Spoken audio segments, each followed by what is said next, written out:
Alright, we're a day and a half into our dyno room build. I thought I'd document it, give everyone a run through of what we're doing, make a YouTube video out of it, give people something to watch. So I'll just flick the camera around. Alright, yeah, there we go. We've got the roof ceiling going up, which is composite aluminium sheeting. So aluminium sheets with a plastic filler, basically. So it's plastic in the center, aluminium sheet, top and bottom. I've still got to go through and skewer the center of them. So it's all riveted up there. And obviously I've got to go through the center. So we've got to put some lights up. Still got this end section to go along there. I'm going to redesign the back wall and the fan setup here. Try and extract a bit more gas out. I'm going to make a recessed box section off the back wall. And then put the fan up in the duct. So the fan's not just there. We don't have one small little entry. We're going to have like a funnel effect. We'll have a big entry. That TV there is coming down off there, and it is going to go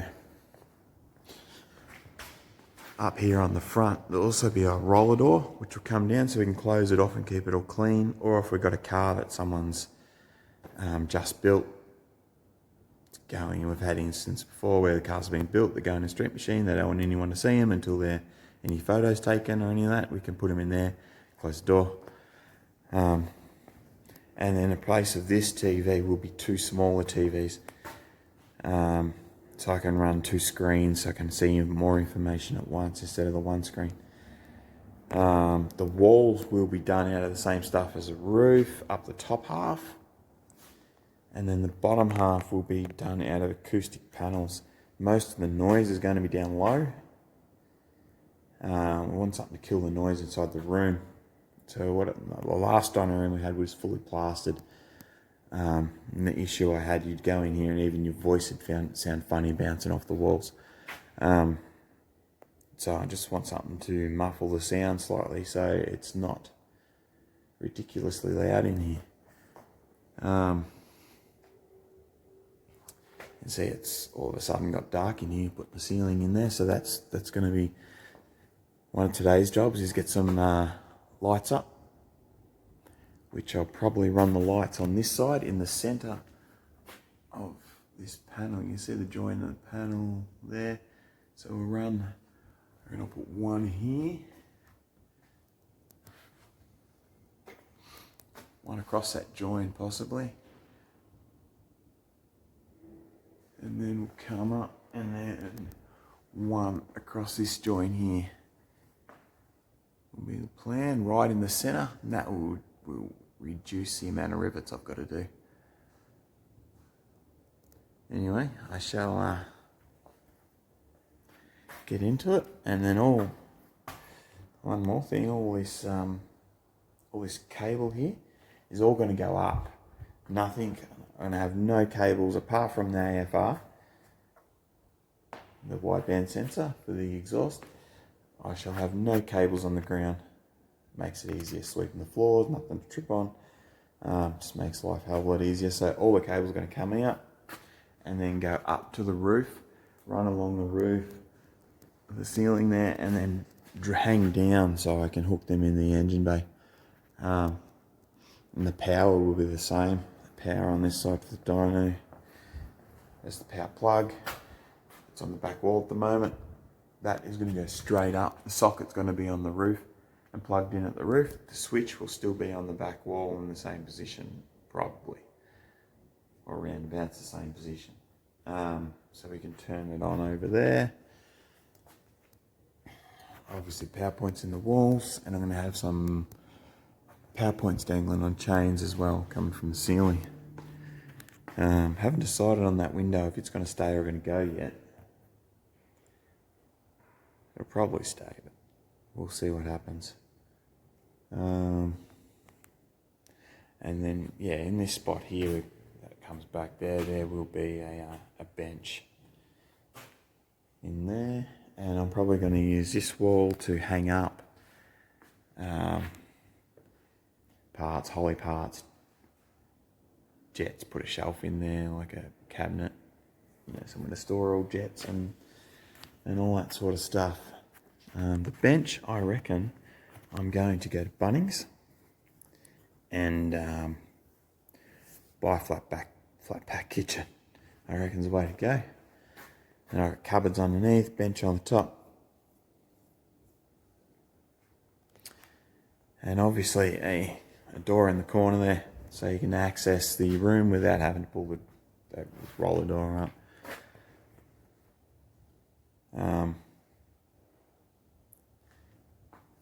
Yeah, alright. I shall get in and get some stuff done. Alrighty, new day on the dyno room. Yesterday, got all the lights up and then gone through and see that there, riveted through the center of all the panels. So the panels are all up there and secure. We pulled plaster off the wall, apart from that bit where the power point is, so we can resheet it in the sheeting we want to use. And then we did a shopping trip to Bunnings. This is what the wall's going to be panelled out of. The lower section of the wall, that is. Nice and thick. It's an acoustic panel. Try and kill the sound from bouncing around in the room too much. Also found this up here is not very strong at all, this wall. It's made out of tin cans. So I'm going to have to do some strengthening up through here if we want to use this as a mezzanine. The front half that we have built is very much over-engineered, but I thought this wall would be a bit stronger than that. So we've actually got a nice, solid, strong one in the front. But main concern is that top rail is just a bit of light sheet metal folded up. There's no strength in it at all. There's purling sitting on it. It just, put a bit of weight up there. That's not going to hold it. Yeah, anyway, so today is electrical day. I got my mate Mark coming in. He's an electrician. We're going to wire all these lights up, run all cables for the dyno, power points on the walls, hang some power points from the roof. My main aim is to not have cords on the ground. They're just a pain in the neck. So we can have everything coming from the roof. Yeah, so that's about it. Time to start doing something. Rightio, end of another couple of big days. It's been 2 days since I've done any filming. Doesn't probably look like a whole heap's been done, but we have all the wiring pretty much done. So my mate Mark's been here wiring all this up. A couple of hangers. One's a 10 amp, one's a 15 amp. Another one back here you can see that one there. That's for the laptop. Lights. Done. And then we have an enclosed ceiling fan. And under here is obviously going to be a bench, so that can blow down. Lights down here. And where the dyno switch used to be, we've got the plug there for the dyno. So then the cord for the dyno will come directly up. We've got the power switch for the dyno, light switch here. That's where the dyno used to be plugged into, and the cord used to run across the floor there. But now it's going to go straight up on a chain, attached like that. The dyno data cables, USB cables, everything's just all in a mess there at the minute, but they are going to go up and through a wall plate, through there, and then down into the laptop, which is in a cabinet inside the kitchen. So the laptop is away from all the vibrations and fumes and crap. Come over here, we've got a couple of power points here. Power point there, that'll be for the TVs. So we've got the TV points up here which come from the laptop. So we've got a phone point coming through there. Another couple of power points here. That's just the power point, and that switch there is the isolator for the fan up there. You can see the paneling on the walls.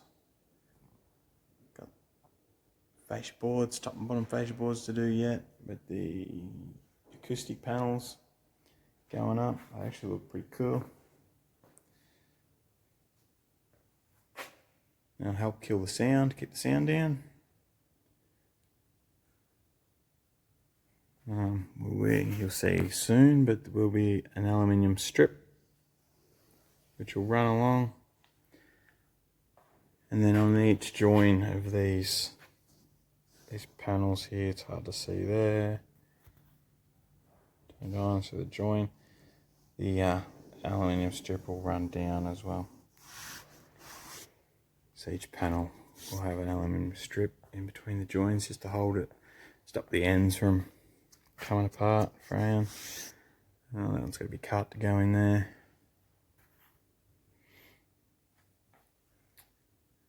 But we are getting there. So we'll finish this wall off first.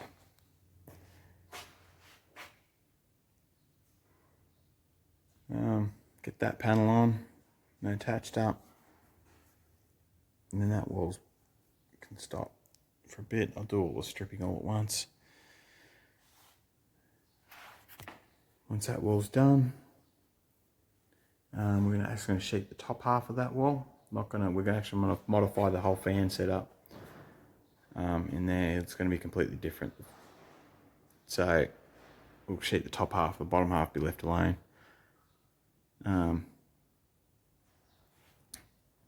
Before I actually sheet it, I've got to strengthen. So the next job, after getting that sheet up, the next job will be to strengthen this wall. Once that's strengthened, then we can sheet this wall off. Sheet that wall and finish sheeting that bit of the ceiling, little edge bit. And then I can sheet the top section. Yeah, no, so I was stoked with how it's turning out. Massive amount of work, but it will be worth it. Gonna have a really nice room to dyno cars in.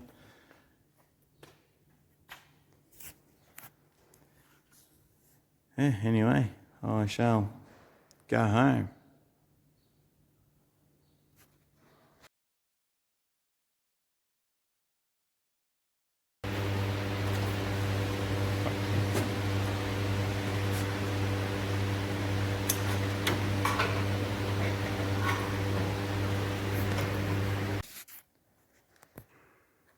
Alrighty, Sunday morning, back onto the dyno room.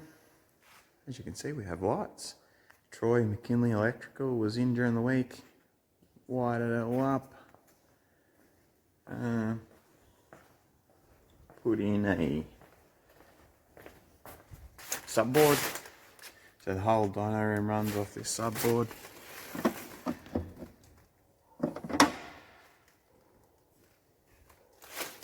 So I can shut the whole room down with that. I have this cool fan. Obviously, as I said, there's going to be a bench here. I put in this sucker up here, which is pretty wicked. And a master switch for it there. Turns it on. And it's probably a bit flash for Dyno room, but it looked cool, so I had to buy it. You can change the colour. Make it warm.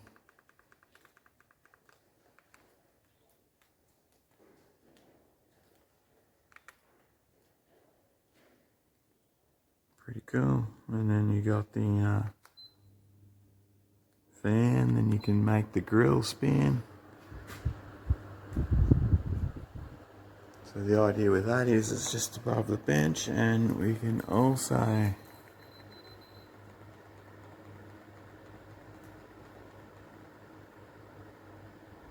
dim it.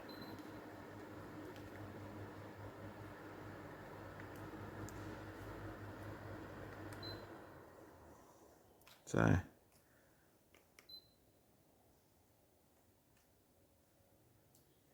there's all sorts of funky stuff.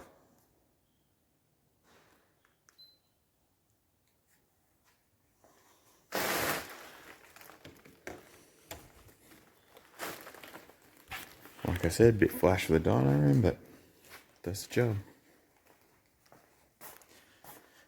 I got this here.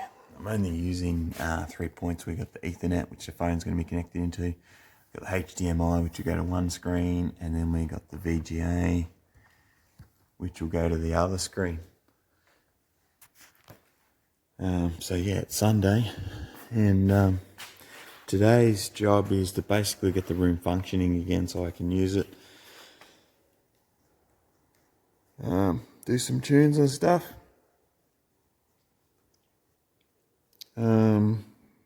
So the main part of that will be getting the screens up.